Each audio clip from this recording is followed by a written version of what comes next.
Everyday life science by সূচনা চ্যানেলে সকল শিক্ষার্থীদের স্বাগত। আজকে আমি তোমাদেরকে পড়াবো ক্লাস 11 এর সেমিস্টার 2 এর চ্যাপ্টার 13 উদ্ভিদের বৃদ্ধি এবং বিকাশ। তো এই অধ্যায়ে আজকে যে পয়েন্টটি আমি তোমাদের সাথে আলোচনা করব সেই পয়েন্টটি হচ্ছে ইথিলিন হরমোন। তো তোমরা সবাই ইথিলিন হরমোনটা ক্লাস 10 এর চ্যাপ্টারে পড়েছো, তাই তো? ক্লাস 10 এ পড়ে নিয়েছো ইথিলিন, তো এখন একটু ডেসক্রিপটিভলি পড়তে হবে। তো ইথিলিন যার রাসায়নিক সংকেত কি বলতো? ইথিলিনের রাসায়নিক সংকেত হচ্ছে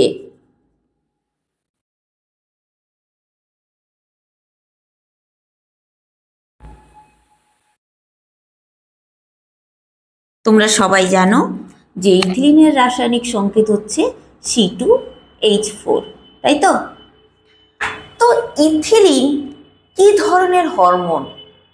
তো আমরা পয়েন্ট করে যদি লিখে নিই, ফার্স্ট পয়েন্টে আমরা লিখব ইথিলিন হচ্ছে এক ধরনের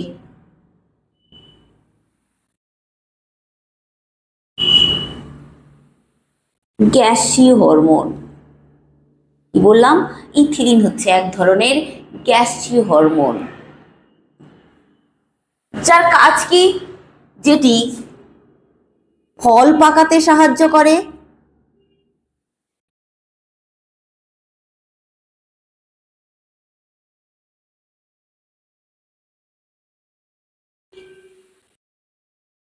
আর কি করতে সাহায্য করে? উদ্ভিদের বৃদ্ধিতে বাধা দান করে।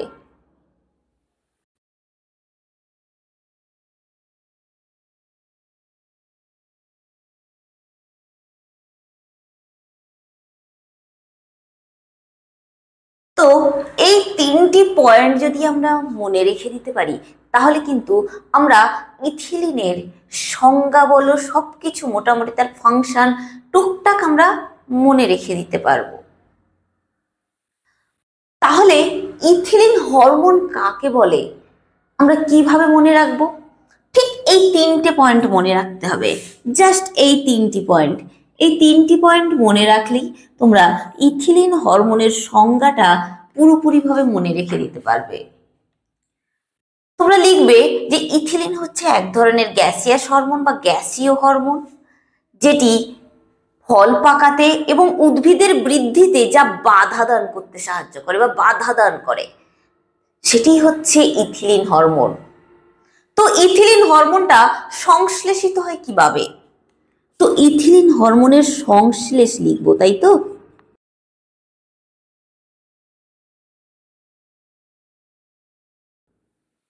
তো ইথিলিন হরমোনটা সংশ্লেষিত হয় ইয়াং চক্রের বা ইয়াং সাইকেলের মাধ্যমে। কি বললাম? ইথিলিন হরমোন সংশ্লেষিত হয় ইয়াং চক্র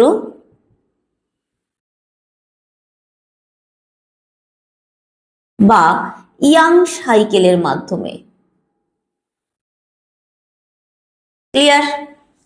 তাহলে ইথিলিনটা সংশ্লেষিত হয় ইয়াং চক্র বা ইংরেজিতে বলা হয় ইয়াং সাইকেল, এর মাধ্যমে সংশ্লেষিত হয়। তো কোথা থেকে সংশ্লেষিত হয়? সংশ্লেষিত হয়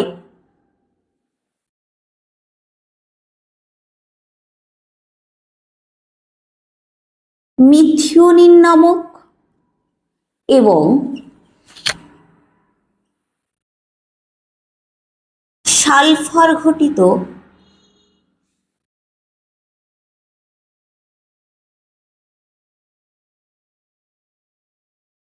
অ্যামিনো অ্যাসিডের থেকে এই ইথিলিনটা সংশ্লেষিত হয়।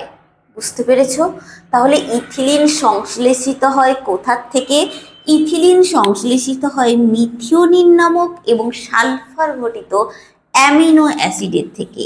তাহলে মিথিওনিন এবং সালফার ঘটিত অ্যামিনো অ্যাসিড, এটি কি? এগুলি হচ্ছে এক ধরনের অ্যামিনো অ্যাসিড। এই ধরনের অ্যামিনো অ্যাসিডের থেকে ইথিলিনটা সংশ্লেষিত হয় কার মাধ্যমে? ইয়াং চক্রের বা ইয়াং সাইকেলের মাধ্যমে। ক্লিয়ার?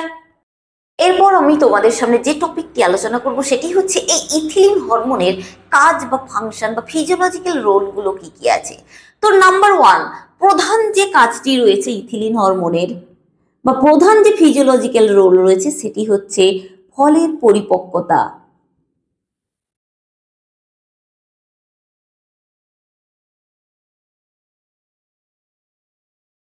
তো ইথিলিন হরমোন ফলের পরিপক্কতাতে বিশেষভাবে সাহায্য করে, অর্থাৎ ফলটাকে পাকানোর জন্য ইথিলিন হরমোন বিশেষভাবে সক্রিয় থাকে।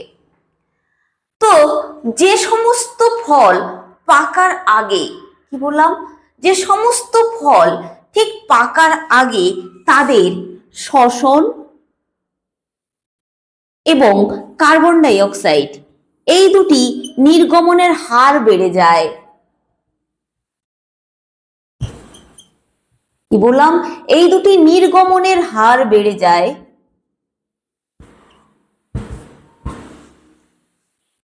সেই সমস্ত ফলকে বলা হয় ক্লাইম্যাক্টেরিক ফ্রুট। কি বলা হয়? Climacteric fruit. তাহলে ক্লাইম্যাক্টেরিক ফ্রুট কাকে বলে বুঝতে পেরেছো? তো আপেল, কলা এই ধরনের ফলগুলোকে ক্লাইম্যাক্টেরিক ফ্রুট বলা হয়। টমেটো, তো টমেটোর একটা মিউটেন্ট প্রজাতি যা সহজে পাকে না। তো এই ফলকে পাকাতে হলে অবশ্যই ইথিলিন হরমোন প্রয়োগ করতে হয়, অর্থাৎ যদি এই ধরনের ফলে ইথিলিন হরমোন প্রয়োগ করা হয় তাহলে ফলটি সহজেই পেকে যায়। বুঝতে পেরেছ? এরপরে আসছি যে পয়েন্টটিতে, সেটি হচ্ছে ত্রয়ী প্রভাব। ইংলিশে বলা হয় একে ট্রিপল রেসপন্স। ক্লিয়ার? তো ইথিলিন হরমোনের ত্রয়ী প্রভাব বা ট্রিপল রেসপন্সটা বলতে কি বুঝি? তো ট্রিপল রেসপন্স জানতে হলে আগে জানতে হবে যে সমস্ত বীজকে অন্ধকারে অঙ্কুরিত করা হয়, সেই সমস্ত বীজের ক্লোরোফিল বিহীন যে অঙ্কুর বেরোয় তাকেই বলা হয় বিবর্ণ উদ্ভিদ বা ইটিওলেটেড প্ল্যান্ট। তাহলে ইটিওলেটেড প্ল্যান্ট কাকে বলা হয়? ইটিওলেটেড প্ল্যান্ট হচ্ছে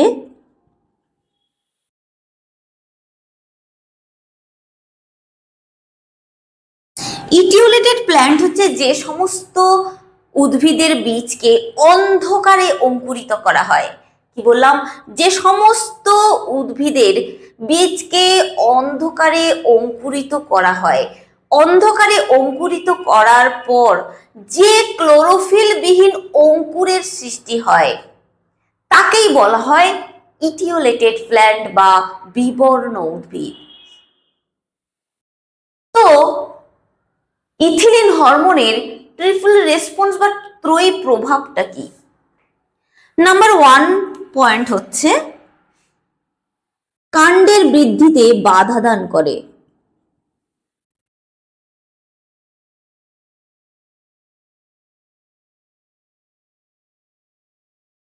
নাম্বার 2 পয়েন্ট কি হচ্ছে? কাণ্ডের অরীয় বৃদ্ধিকে বাড়িয়ে দেয়। কি করে? কাণ্ডের অরীয় বৃদ্ধি।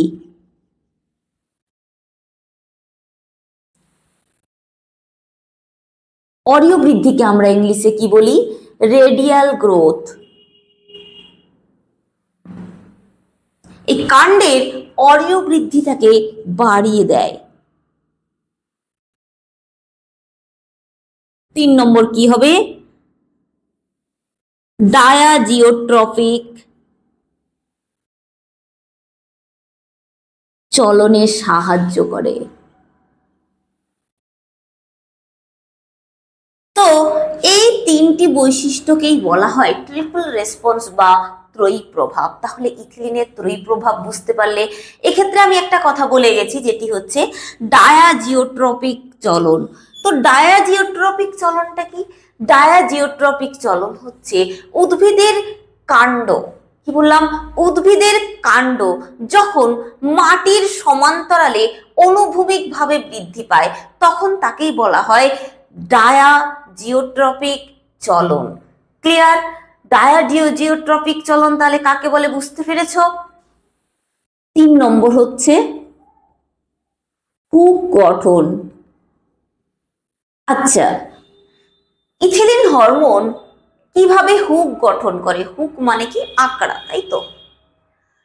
তো বিবর্ণ উদ্ভিদের ক্ষেত্রে অর্থাৎ ইটিওলেটেড প্ল্যান্টের ক্ষেত্রে তো একটু আগেই বলেছি যে ইটিওলেটেড প্ল্যান্ট হচ্ছে অন্ধকারে বীজকে অঙ্কুরিত করলে যে বর্ণহীন অঙ্কুরটা বেরোয় সেটি হচ্ছে ইটিওলেটেড প্ল্যান্ট বা বিবর্ণ উদ্ভিদ, তাই তো। তো এই ইটিওলেটেড প্ল্যান্টে অসম কোষ বিভাজন ঘটে, এর ফলে অঙ্কুরটি এরকম হুকের ন্যায় বেঁকে যায় বা উদ্ভিদটি হুকের ন্যায় বেঁকে যায়। এটিতে সাহায্য করে বিশেষভাবে ইথিলিন হরমোন। ক্লিয়ার? এর পরের পয়েন্টে আসছি 4 নম্বর, পাতার এপিনেস্টি।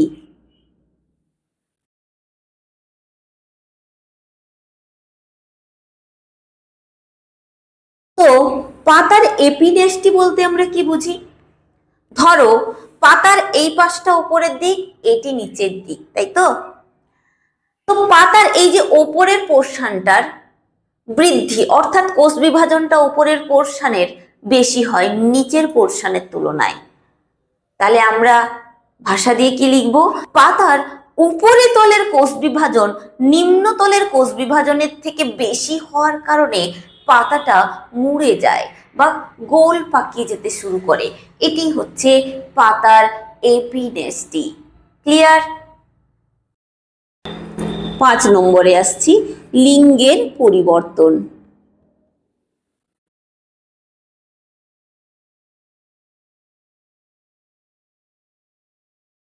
তো দেখা গেছে কুমড়ো, তরমুজ এই ধরনের উদ্ভিদগুলোতে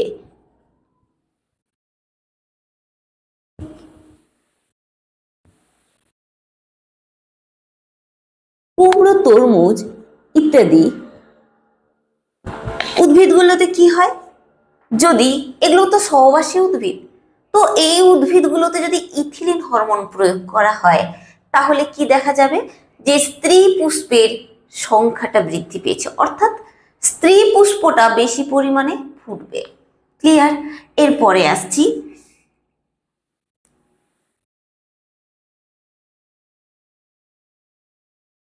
মোচন ত্বরান্বিত করা।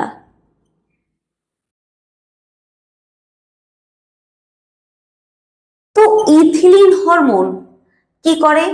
ইথিলিন হরমোন পেকটিন, সেলুলোজ এই জাতীয় উৎসেচকগুলোকে সক্রিয় করে দেয়। এর ফলে কি হয়? পাতার যে মোচন স্তরটা গলে যায়, ফলে পাতার মোচন ঘটে বা অ্যাবসিশন ঘটে।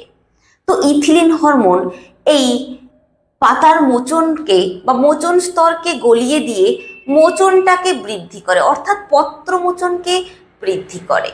ঠিক আছে? 7 নম্বরে আসছি, বার্ধক্য সৃষ্টি, তাই তো। তো ইথিলিন হরমোন উদ্ভিদের বার্ধক্য অবস্থাকে আনয়ন করে, অর্থাৎ ইথিলিন হরমোন কি করে? উদ্ভিদের পাতার ক্লোরোফিলটাকে নষ্ট করে দেয় বা বিবর্ণ করে দেয়। এর ফলে উদ্ভিদটি বুড়ো হয়ে যায়। এটি হচ্ছে বার্ধক্য। তো এই বার্ধক্য অবস্থার আনয়ন ঘটায় ইথিলিন হরমোন। ক্লিয়ার? এরপরে আসছি বীজের অঙ্কুরোদ্গম।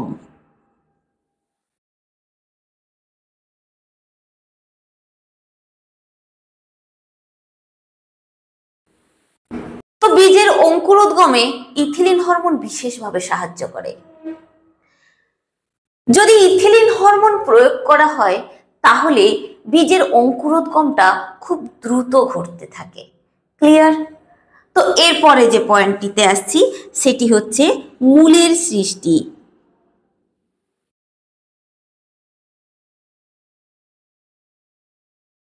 সাধারণত ইথিলিন হরমোন মূলের বৃদ্ধিতে বাধা দান করে, তাই তো।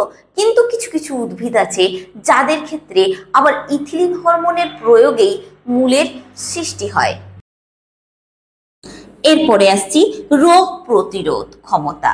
তো ইথিলিন হরমোন উদ্ভিদের কি ধরনের রোগ প্রতিরোধ ক্ষমতা গড়ে তোলে? তো বিজ্ঞানীরা মনে করেছেন যে ইথিলিন হরমোন উদ্ভিদ দেহে ছত্রাক ঘটিত রোগকে প্রতিরোধ করতে যে প্রতিরোধ ক্ষমতা দরকার সেটি গড়ে তোলে। ক্লিয়ার? তাহলে ভিডিওটি এখানেই কমপ্লিট করছি।